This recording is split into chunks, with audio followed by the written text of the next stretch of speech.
Hello, welcome to my video.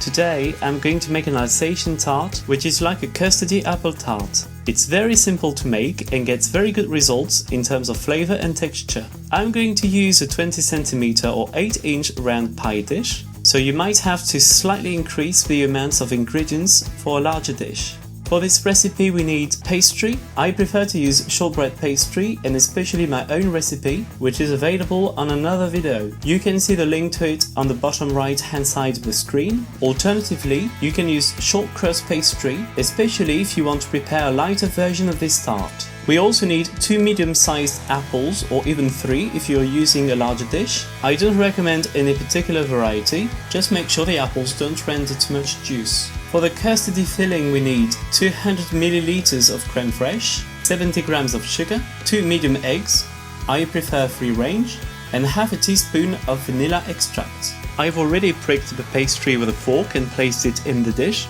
I haven't left the pastry on the baking paper because I want the end result to look as neat as possible. I'm going to preheat the pastry for about 15 minutes. To avoid the pastry puffing up, I'm putting weights on it. In this case, dry lentils or rice would do the job nicely. Don't forget to put baking paper between the pastry and the weights, otherwise it'll stick to the base.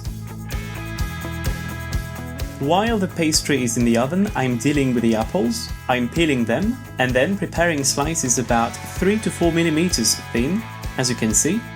Now let's move on to the custardy filling. The crème fraiche, the 2 eggs, as well as the sugar and vanilla extract are already in the bowl. All that is left to do is whisk the preparation until completely combined.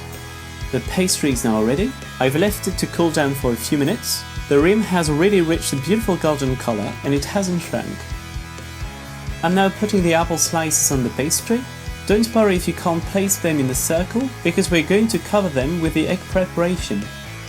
This is ready to return to the oven for about 25 to 35 minutes. It's ready when the filling wobbles slightly as you gently shake the dish.